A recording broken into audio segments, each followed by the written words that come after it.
तो डेफिनेट में आज हम आगे देखते हैं जब आपको सब्स्टिट्यूशन करना हो, ठीक है ना, जैसे कि बहुत से क्वेश्चन है जहां पे हम जैसे टेक्निक्स ऑफ इंटीग्रेशन में हमने देखा था कुछ क्वेश्चन है जिसको हम बाय सब्स्टिट्यूशन सॉल्व करते हैं, क्योंकि अब जैसे ये क्वेश्चन है ये सब्स्टिट्यूशन से सॉल्व होगा। आप इस पूरे को टी पुट कीजिए, ये जो है dt समथिंग बनेगा, फिर इसको सॉल्व करेंगे। तो जब ऐसे सब्स्टिट्यूशन करते हैं तो उसमें इन लिमिट्स का हमें क्या करना होता है, ठीक है, वो चीज हम देखते हैं। अब देखिए ये टेक्निक्स ऑफ इंटीग्रेशन के हिसाब से अगर हम चलें तो क्योंकि ये स्क्वायर है और यहाँ पे x है, तो बाकी ये कांस्टेंट को हम इतना ध्यान नहीं देते हैं, ये चीज आपको बताई है। तो हम यहाँ पे क्या करेंगे, इस 5x स्क्वायर प्लस 1, ठीक है, इस पूरे को t पुट करेंगे, क्योंकि इसको t पुट करने से क्या होगा, ये dt के फॉर्म में आ जाएगा। अब देखिए डिफरेंशिएटिंग बोथ साइड, यही है टेक्निक ऑफ इंटीग्रेशन कि आप इसको t पुट कीजिए, तो 5 यहाँ पे है, x स्क्वायर बन जाएगा 2x, ठीक है, प्लस 1 ये बन जाएगा 0। अब क्योंकि यहाँ पे मैंने विद रिस्पेक्ट टू, देखिए यहाँ पे x डिफरेंशिएट हो रहा है तो हमने यहाँ पे dx लिख लिया। t का डेरिवेटिव 1 होता है तो लिखने की जरूरत नहीं, और क्योंकि यहाँ पे वेरिएबल t है तो मैंने dt लिख लिया, तो 1 को लिखो नहीं लिखो कोई फर्क नहीं पड़ता। अब यहाँ पे 5 2 10 हो जाएगा, या फिर हम ऐसे कर सकते हैं कि 2x और dx, ठीक है, 2x और dx, इसको हम dt अपॉन 5 है ना, इस 5 को यहां से हटा के यहां पे लिख देते हैं, ये dt अपॉन 5 बन जाएगा। तो 2x dx बन गया dt अपॉन 5, तो ये जो पोर्शन है ये dt अपॉन 5 बन जाएगा। अब मैंने i इज इक्वल टू ये माना, therefore i is equal to हो जाएगा 2x dx तो हो गया dt अपॉन 5, और ये जो 5x स्क्वायर प्लस 1 है इसको हमने t अज्यूम किया था तो ये t हो गया। इस 5 को हम अंदर लिखने के बजाय बाहर 1 अपॉन 5 ऐसे लिख सकते हैं। ये तो हो गया। इन लिमिट्स का क्या किया जाए, तो देखिए ये लिमिट हमें जो है ना, जब भी ऐसे सब्स्टिट्यूशन करते हैं लिमिट को हम कन्वर्ट करते हैं। कैसे, अब देखिए when x is equal to 0, lower limit है x इक्वल्स टू 0। अब यहां पे मैं x इक्वल्स टू 0 पुट करता हूं, तो t इज इक्वल टू क्या बन जाएगा, ये हो जाएगा 5 इंटू 0 का square plus 1 and that is 1, है ना। 5 इंटू 0 का स्क्वायर यानी 5 into 0 will be 0, 0 plus 1 and that will be 1। तो जब x 0 है तो t कितना बन रहा है, 1 बन रहा है। अच्छा, इसी तरीके से x इज इक्वल टू जब 1 है तो t क्या बन जाएगा, 5। देखिए t हमने 5x स्क्वायर प्लस 1 डाला है ना, तो यहाँ पे सिर्फ x की जगह आप 1 पुट कर दीजिए, ये हो जाएगा 5 इंटू 1 का स्क्वायर 1 होता है, तो 5 1 5, 5 प्लस 1 6, तो t हमें मिल गया 6। तो बेसिकली मैंने देखा जब x 0 था t 1 था, जब x 0 था तो t कितना है, 1 है, और जब x 1 है यानी कि अपर लिमिट, तो t क्या बन रहा है, 6 बन रहा है, तो मुझे यहां पे 6 लिखना है। तो ऐसे हम लिमिट को कन्वर्ट करते हैं। बाकी ये नॉर्मल क्वेश्चन है। अब हम इसे क्या करेंगे, 1 अपॉन 5 एज इट इज रहेगा, 1 अपॉन टी डी टी, ये आपको मालूम है फॉर्मूला बन जाएगा log of t with a modulus sign,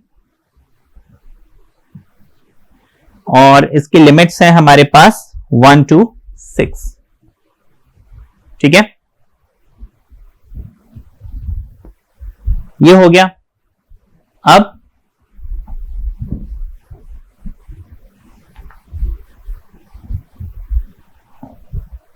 मुझे सिर्फ रूल क्या लगाना है, upper limit minus lower limit. तो ये 1/5 मैं कॉमन ले लेता हूं, ब्रैकेट में log मॉड ऑफ 6 है ना, इस t की जगह मैं 6 पुट करूंगा। और देखिए 6 ऑलरेडी पॉजिटिव है तो इसको डायरेक्टली मैं log 6 लिख सकता हूं माइनस लोअर लिमिट। ध्यान रखिए मैंने ये 1/5 कॉमन लिया हुआ है, ठीक है ना, हाँ, नहीं तो दोनों में 1/5 लगाना पड़ता। अब मैं लिख लूंगा log ऑफ लोअर लिमिट है 1, तो मैं डायरेक्टली 1 लिख लेता हूं क्योंकि पॉजिटिव है ना। अगर ये नंबर नेगेटिव होते तब मैं मॉड का रूल अप्लाई करके उसको पॉजिटिव करता, ठीक है। अच्छा, ये हो गया 1/5, ब्रैकेट्स में आ जाएगा log ऑफ 6, जिसकी वैल्यू हमें मालूम नहीं है, वो तो लॉग टेबल से देख, अगर आपको एग्जैक्ट डेसिमल्स में चाहिए तो लॉग टेबल से इसकी वैल्यू देख सकते हैं। माइनस log 1, अब log 1 हमेशा 0 होता है तो माइनस 0 है ना, वो लिखने की जरूरत नहीं है, तो हमें मिल गया 1/5 log of 6। So my final answer is 1/5 log of 6, ये हमारा आंसर आ गया, ठीक है। तो ये था टेक्निक ऑफ डेफिनेट इंटीग्रेशन, जहां पे हमें सब्स्टिट्यूशन करना पड़ता है तो हम लिमिट का क्या करते हैं, ठीक है। कुछ और एग्जांपल्स आपको देते हैं। तो ये नेक्स्ट क्वेश्चन देखते हैं। तो अभी तक एक चीज हमने एक जो समझनी है वो ये कि डेफिनेट में हमें सिर्फ लिमिट मिलती है, तो इस लिमिट को हटाइए, आप पहले ये सोचिए कि मैं इस इंटीग्रल को सॉल्व कैसे करूंगा, ठीक है ना। अभी जैसे ये integral sine inverse x dx, इसको मैं सॉल्व कैसे करूंगा, तो इसको मैं सॉल्व कैसे करूंगा कि ऑब्वियसली यहाँ पे इंटीग्रेशन बाय पार्ट्स का रूल मुझे अप्लाई करना पड़ेगा, क्योंकि sine inverse x as such इसका कोई फॉर्मूला मेरे पास है नहीं। तो यहां पे मैं क्या करूंगा, सब्स्टिट्यूट कर लेता हूं, like let's say sine inverse x is equal to, मैं पुट करता हूं टी। अब देखिए साइन इनवर्स एक्स अगर टी है, इस साइन को वहां भेजते हैं, तो एक्स इज इक्वल टू बन जाएगा साइन टी, ठीक है। डिफरेंशिएटिंग बोथ साइड, dx बन जाएगा साइन का डेरिवेटिव, ध्यान रखना ये हो जाएगा cos t विद dt, ठीक है, ये हो गया। तो dx और dt के बीच में हमने रिलेशन निकाल लिया, साइन इनवर्स x को हमने t पुट कर दिया, ठीक है। अब लिमिट को हम चेंज करेंगे ठीक है। तो when x is equal to 0, ठीक है, ये dx है तो यहाँ पे ये x की लिमिट है, तो x इज इक्वल टू 0, तो t क्या हो जाएगा, देखिए t हो जाएगा साइन इनवर्स t, हमने साइन इनवर्स x अज्यूम किया हुआ है, तो t हो जाएगा साइन इनवर्स 0। अब साइन 0 कब होता है, ऑब्वियसली 0 पे, तो ये तो कोई मुश्किल नहीं था, है ना, साइन 0 इज 0 या फिर साइन 0 पे 0 होता है। अच्छा, जब x इज इक्वल टू 1 तो t हो जाएगा साइन इनवर्स 1। साइन इनवर्स 1 का मतलब है भाई साइन की वैल्यू 1 कितने डिग्री पे होती है, हमें मालूम है साइन 90 1 होता है, और साइन 90 को हम कैसे लिखते हैं, पाई बाय 2, ठीक है ना, पाई बाय 2।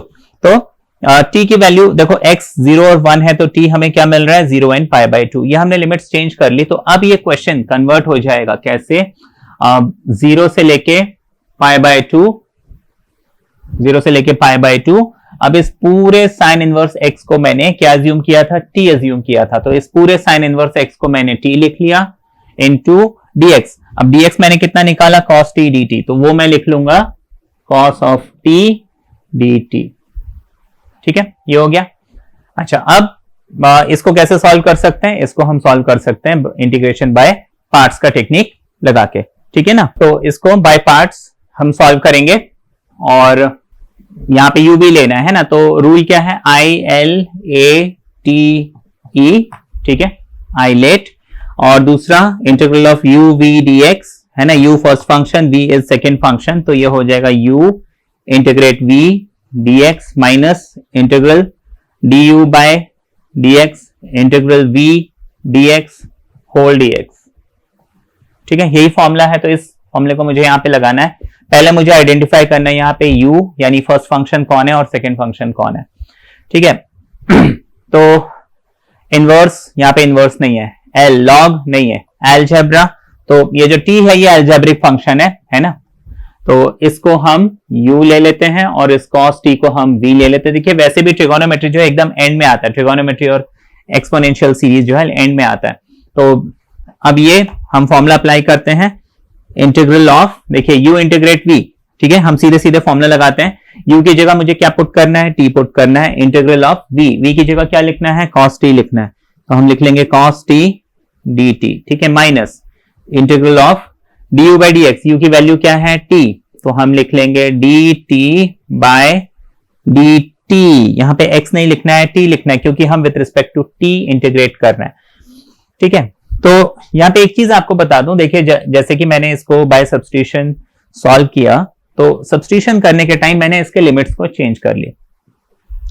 क्या होता अगर मैं लिमिट चेंज नहीं करता, सिर्फ सब्स्टिट्यूशन करता, कुछ नहीं, तो वैसे भी किया जा सकता है। कैसे, आप सब्स्टिट्यूशन कीजिए, सॉल्व कर लीजिए, सॉल्व करने के बाद जैसे कि मैंने t सब्स्टिट्यूट किया, t के फॉर्म में आंसर निकाल के उसको वापस x बना के फिर ये x वाली लिमिट डाल दीजिए, वैसे भी आंसर आ जाएगा। लेकिन फिर क्या है कि t में आंसर लाके फिर वापस x में लाओ, फिर उसमें सब्स्टिट्यूट करो, तो वो टाइम बचाने के लिए हम क्या करते हैं, सीधे लिमिट ही चेंज कर लेते हैं, ताकि t में आंसर आए और मैं सीधे उसमें वैल्यू पुट कर दूं, ठीक है ना।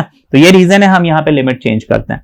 अच्छा, dt बाई dt आ गया, उसके बाद क्या है, इंटीग्रल है v dx है, v की जगह cos t है, तो हम लिख लेंगे cos t dt whole dt, ये आ गया। अब इसको क्या लिखा जा सकता है, तो ये हो जाएगा t integral of cos is sin, तो t sin t minus dt by dt हो जाएगा 1, है ना, cos हो जाएगा sin,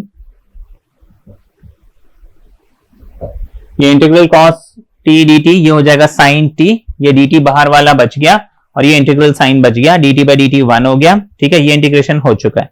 इस 1 को लिखो नहीं लिखो कोई फर्क नहीं पड़ता है।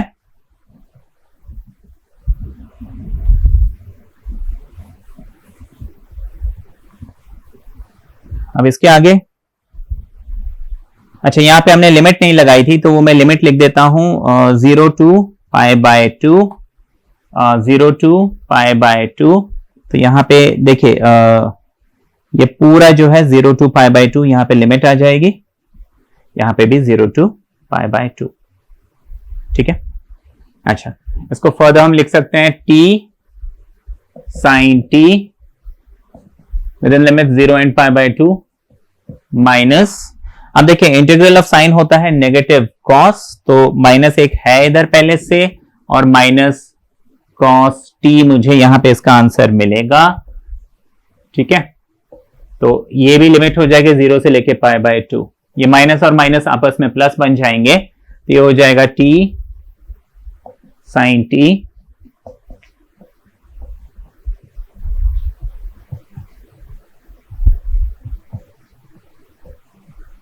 ये आ गया। क्या करना है, अब सिर्फ लिमिट पुट करना है और इसको सिंप्लीफाई करके देखना है कितना मुझे मिल रहा है।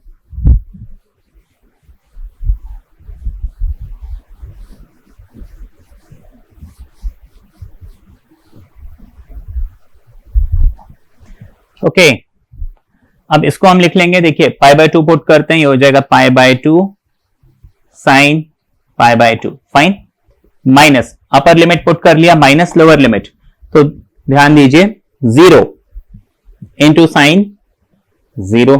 अब देखिए 0 multiplied by anything is 0, moreover sine 0 0 होता है, तो ये 0 बन गया, तो ये लिखने की ऑल टुगेदर जरूरत नहीं है।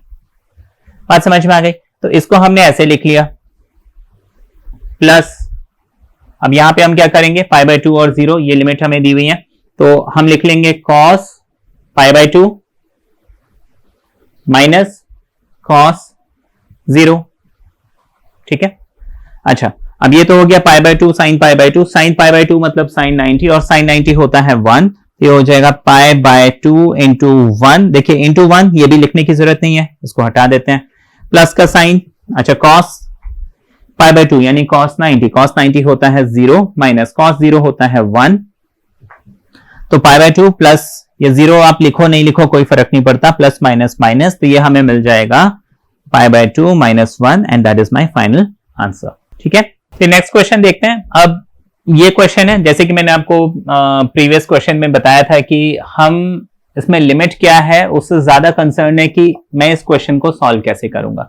ठीक है ना, क्योंकि देखिए लिमिट कोई बहुत बड़े इशू नहीं है, उसको सिर्फ लास्ट में मुझे पुट करना होता है। हाँ, लिमिट देख के कुछ स्पेशल क्वेश्चंस ऐसे आते हैं जहां पे हमें डेफिनेट के टेक्निक्स लगाने होते हैं, वो हम आगे चल के समझेंगे। फिलहाल अभी जैसे कि हम ये अज्यूम करके चल रहे हैं कि हमें डेफिनेट की कोई भी प्रॉपर्टी टेक्निक कुछ नहीं मालूम है, तो हम इसको एक नॉर्मल इनडेफिनेट इंटीग्रल है ना का क्वेश्चन मान के चल रहे हैं और इसको सॉल्व कर रहे हैं, उसमें फिर बाद में हम लिमिट पुट कर रहे हैं, इतना ही कर रहे हैं।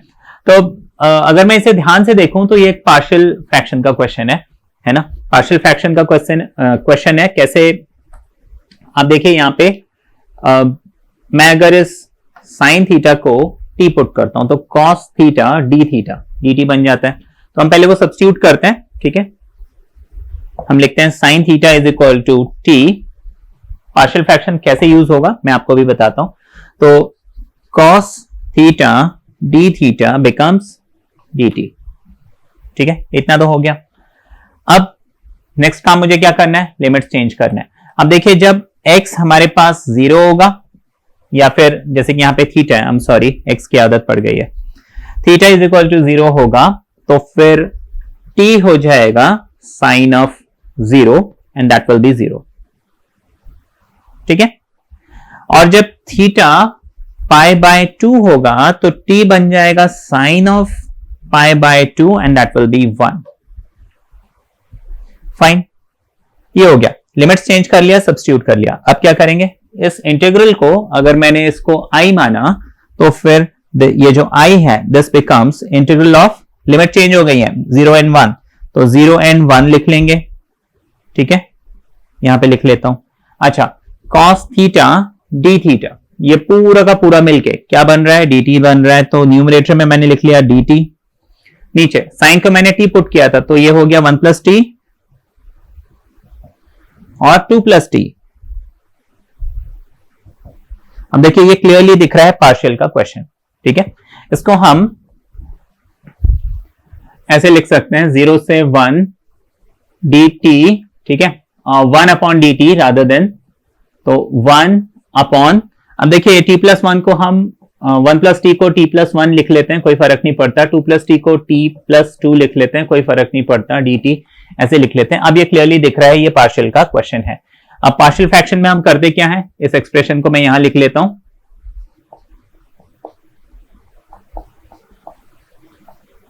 ठीक है, ये हो गया।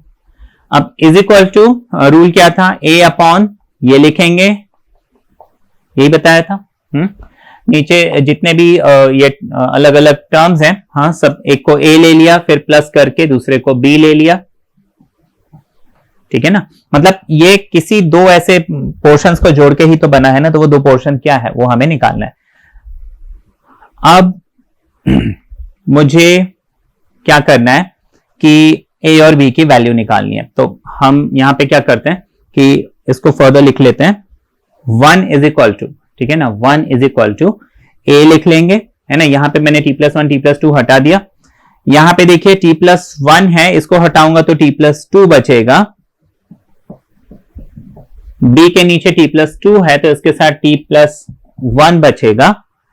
अब इसको सॉल्व करने का तरीका क्या था कि सबसे सिंपल तरीका है मैं किसी एक को 0 बनाऊं। लाइक अगर मुझे b की वैल्यू चाहिए तो a को 0 बना दो, a की वैल्यू चाहिए तो b को 0 बना दो, ठीक है। तो मैं यहां पे बताता हूं आपको।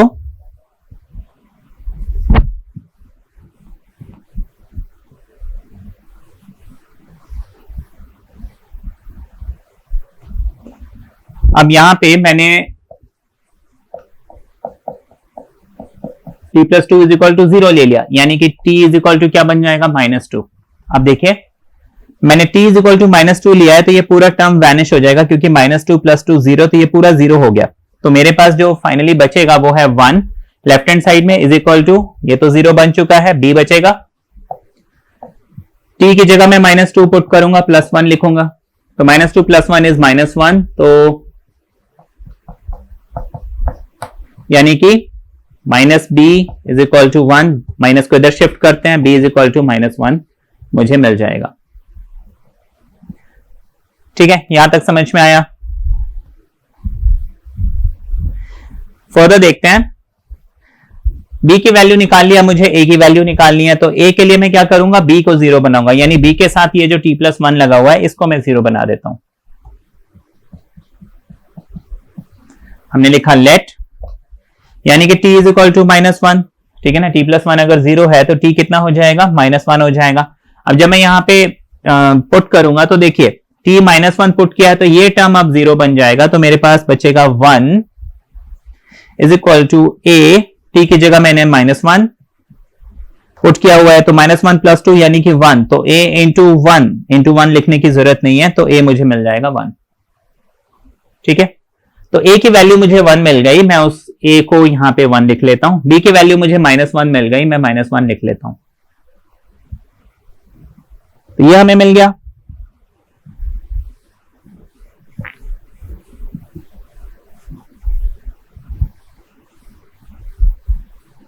अब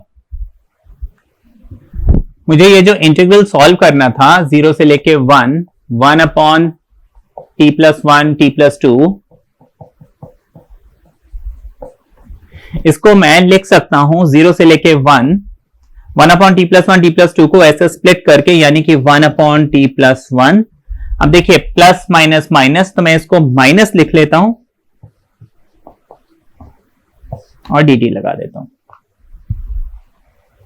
यहां तक कोई दिक्कत है ना, मैंने प्लस माइनस माइनस लिख लिया, हाँ जी।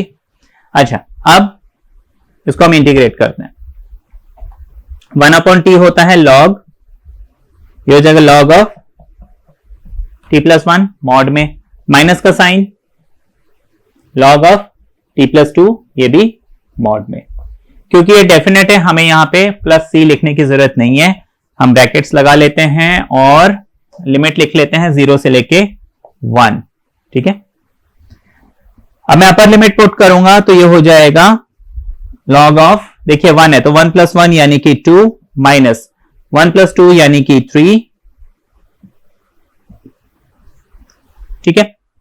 तो log t + 1 यानी 1 + 1 यानी कि 2 और 1 + 2 यानी कि 3, upper limit minus lower limit, ठीक है ना। अब लोअर लिमिट यानी 0 पुट करूंगा तो ये हो जाएगा log ऑफ 0 + 1। ध्यान दीजिए मैं यहां t की जगह अपर लिमिट या लोअर लिमिट पुट कर रहा हूं, तो t की जगह मैंने 0 पुट किया तो 0 + 1 यानी कि log 1 बचा माइनस, ठीक है।